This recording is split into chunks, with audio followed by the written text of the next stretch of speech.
Hey guys, okay, so I'm going to begin reviewing the different units and periods for the AP Modern exam. Okay, so first, um, we went over today a little bit during lunch, topic 1.1. This is part of period 1 as a whole. Topic unit 1 is the global tapestry, so we basically see region by region a breakdown and discussion of the different thematic characteristics for each region. I'm going to come back and do 1.1 later, and probably I'm going to start with 1.2. I know we got through a little bit of it, um, but I still want to make sure that we've covered all of our bases when it comes to 1.2. So let's go back to 1.2. So 1.2 was developments in Darul Islam. As I've said before, so this is a very considered a high priority topic in relationship to Darul Islam. The developments that we see in this region of the world from 1200 to 1450 core religions and cultural ideology is a pretty significant, highly tested topic. Obviously, across the board, we're going to see Islam. The difference is going to be how is it spread. It's going to be a very different kind of spread from 1200 to 1450 than it had been before. Before we see some military conquest and because of the jizya tax, the non-Muslim tax, people converted, and people in Anatolia converted as well because there was no class system or clergy or caste or anything like that. So if you were in the lower ranks of your social hierarchy, Islam looked quite appealing. However, during this time, so if we're talking about continuity and change, during this time period, the majority of the transference of Islam is going to be from merchants because of the different trade networks that existed at this time that are really, really going to take off during this time period. But Islam, as we know, was the foundation of everything for this entire region of the world at this time. It represented the political, legal, and cultural unifier across the region. Darul Islam itself translates to House of Wisdom, and that's basically all the lands under Muslim control. Um, Globally, the Ummah is the term that we use to describe the global Muslim community. So anyone who is a believer or practices Islam in any way.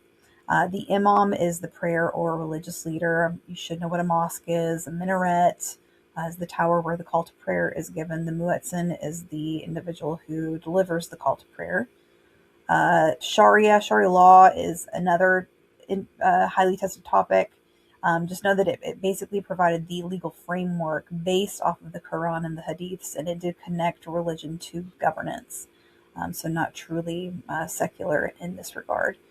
Political structures and any changes to that, caliphates, that was the one of the main ways in which we see political leadership and segmenting of Darul Islam at the time.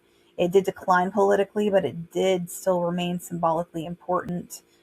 We do see some fragmentation, which is a big focus at this time. Following the weakening of the Abbasid Empire, we start to see the rise of regional states. College Board loves to use this topic to discuss continuity and change over time. Could be in the form of multiple choice, could be SAQ, or it could be LEQ or DBQ if we're going from period 1 to period 2. It just kind of depends on how it's framed there. Sultanates are going to begin to emerge more so. These were independent Muslim rulers, not caliphs, of course. So we have sultans ruling a sultanate and caliphs running caliphates. And this is just another way that kind of demonstrates this fragmentation, and in addition, this decentralization from any kind of centralized bureaucracy of any type. Culturally and intellectually, Sufism, and this is where we left off earlier today during our lunch review. Sufism is a highly tested exam term between Sufism and then the Bhakti movement, which is going to be very similar with the Hindu faith at this time. These are very, very heavily tested subjects. So Sufism was a form of Islam. It focused mostly on personal devotion, emotional, spiritual connection to God. Um, and Sufism emerged during this time period in response to perceived corruption among elites. It is going to do for Islam kind of what the Jesuits are going to do following the Protestant Reformation. The Sufis are going to be very instrumental in sending out missionaries who will continue to spread Islam, but they will make it seem more personalized and not so institutionalized. And so we are going to see more conversion simply because of this new development. You'll see a lot of times mystic Islam, kind of like the term mystic, is going to be used sometimes when describing Sufism and the Bhakti movement. The House of Wisdom was the center of learning in Baghdad. Scholars were welcome from everywhere. We know that there were scribes that were translating different texts into Arabic to help advance that knowledge. We also know that there were minor medical procedures that were being done there. One of the best examples is cataract surgery, but they were also able to diagnose certain ailments that people suffered from that really didn't have a diagnosis up until then. We also, all of this, of course, led to scholarly transfer. We saw Greek, Persian, and Indian texts being preserved and expanded upon. And then, of course, they were converted to Arabic. Economically, and we'll talk about this more when we get to Unit 2, because it's all about the trade networks. As I said before, the Trans-Saharan Trade Network was very influential in Darul Islam at the time because it did continue to spread Islam. However, again, this spread was by merchants. We also see, depending on the state and the power of the state, there will be an extensive transference of the gold salt exchange. And when we talk about comparisons later on, this is going to be a key difference for land-based versus oceanic-based trade. Caravanserai, these were those inns that were developed by certain people to provide a resting spot for merchants. They would also you could board your animals, your camels or horses or whatever animal you had. They would feed and water them, and slowly we started to see towns pop up around these caravanserai because it was a money making venture in and of itself. So essentially, what we see is caravanserais are going to eventually support long distance trade from checkpoint to checkpoint or oasis town to oasis town. Significant people. That College Board has frequently discussed on exams concerning 1.2. Obviously, Muhammad, even though he was way before this time period, he is still foundational and always relevant when you talk about Islam. Could be context depending on how the question might be framed. Harun al-Rashid, he was a significant ruler of the Abbasid Caliphate. He is associated with the golden age of Islam in addition to great wealth and cultural achievement. Ibn Sina is one of the most important scholars during the Golden Age. He symbolically represented the scientific advancement. He wrote, this is a major document that you should be familiar with, kind of like The Prince with Machiavelli. So he wrote the Canon of Medicine, which became the standard medical text for centuries with the study of medical knowledge. Ibn Battuta, high frequency individual. Ibn Battuta is going to be one of those who comes up a lot. When you guys take this exam every year, it is you have a pretty high chance, I'd say 90%, that you're going to see a text by Ibn Battuta or you're going to see a text from Marco Polo. Because of these two individuals, we know quite a bit about how people in the regions that they traveled lived.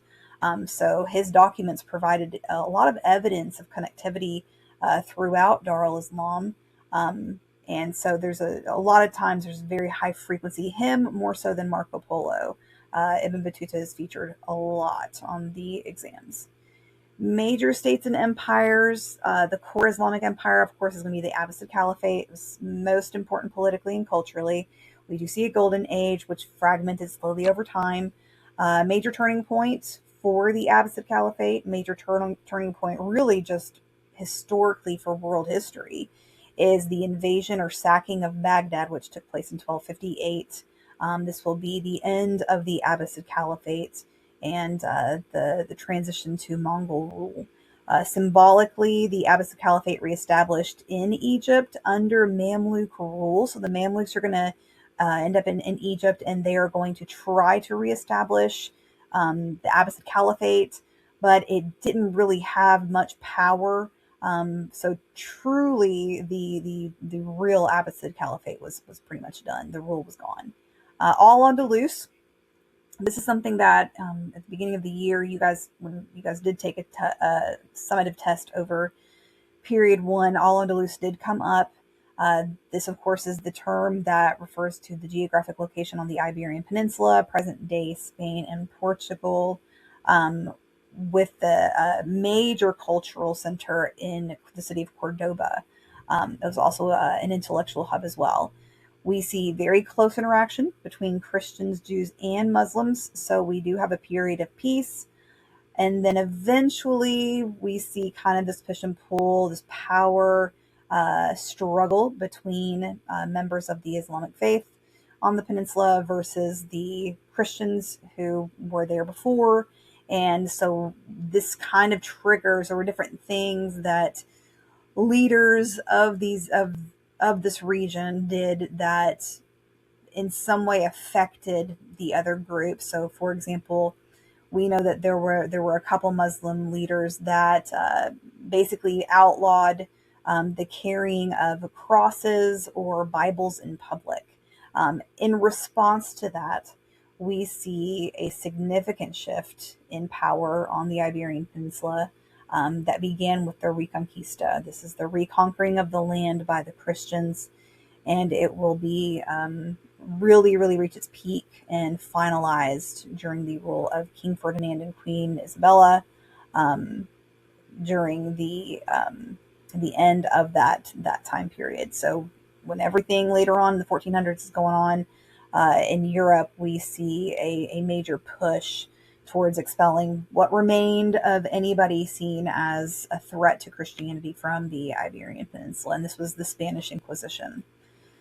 Regional Islamic states, again, high frequency test items here. So you have a really, really good chance of seeing the Delhi Sultanate. We will talk more about this, though, when we talk about South Asia and Southeast Asia in 1.3. The Seljuk Empire was that Turkic Sunni Muslim empire that controlled parts of Central Asia. They did contribute a lot to the tensions that eventually will lead to the Crusades, to Pope Urban II calling for a crusade in order to take back control of Jerusalem. So the Seljuks, again, this was that group. If you were to get a causation question about evaluate the extent to which certain causes in Europe and the Middle East at the time eventually led to the Crusades, this could definitely be something that you would talk about, where the Seljuks were they were really making it hard for Christians to complete a pilgrimage into this area. And we do actually have some documentation that there were some pretty nasty instances where they would torture anyone who was trying to make their way. That if they didn't pay a toll or whatever was the asking price was. In particular, we have some evidence where some Scotsmen were trying to make a pilgrimage and they were captured, beaten, and then their tongue was removed, was cut out. So a lot of this, though, this is not the only reason. There's going to be a lot of corruption and politics that come into play here, but just know that if you were to get a topic like this, the Seljuk Empire, and the fact that since they controlled parts of Central Asia and they were kind of pushy when it came to who could travel and who couldn't through that area, it did eventually contribute to tensions that will result in the Crusades. The Mamluk Sultanate, this was a military slave soldier dynasty. They famously defeated the Mongols at the Battle of Angelut in 1260. So if you look at the time frame, you've got a major victory from the Mongols sacking Baghdad in 1258. And then they try to go into to take the Mamluk Sultanate and did not have success. So they were actually defeated in 1260. However, later on, fast forward a little bit, a couple centuries, they were eventually defeated by the Ottomans in 1517.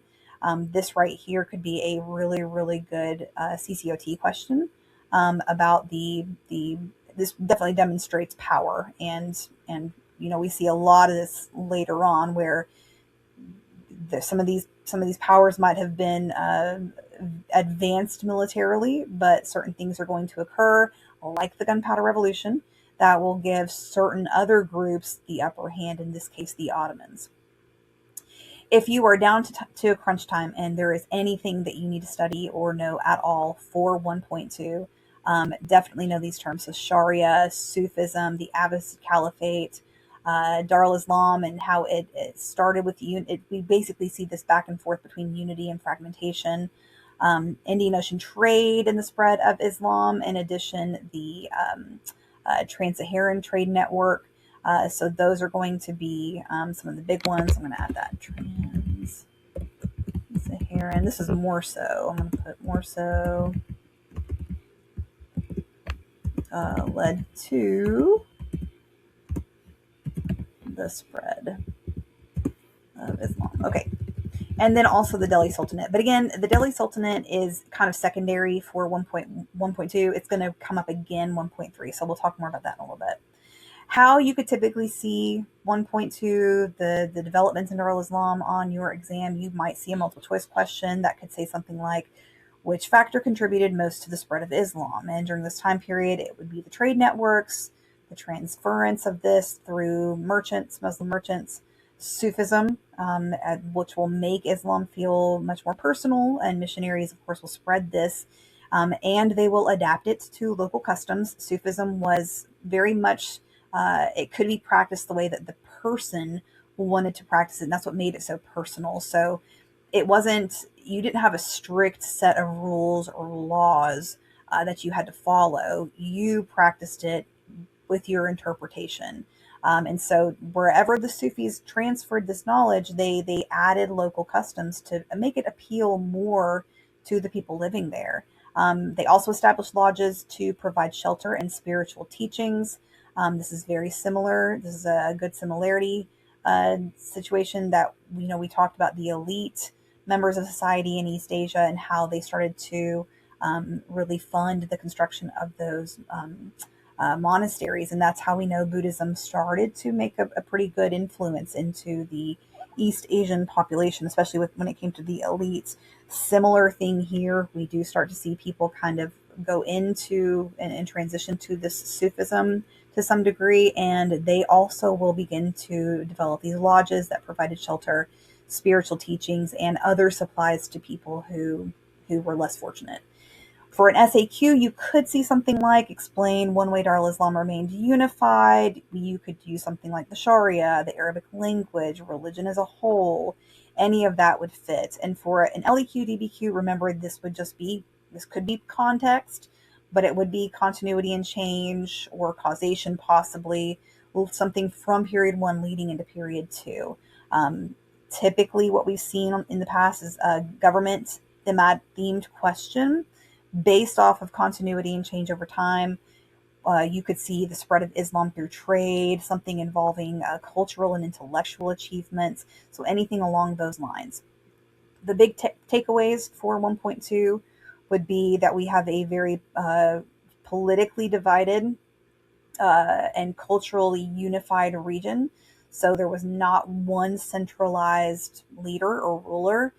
Politically, they were fragmented, but culturally, they were very, very much unified during this time period under Islam.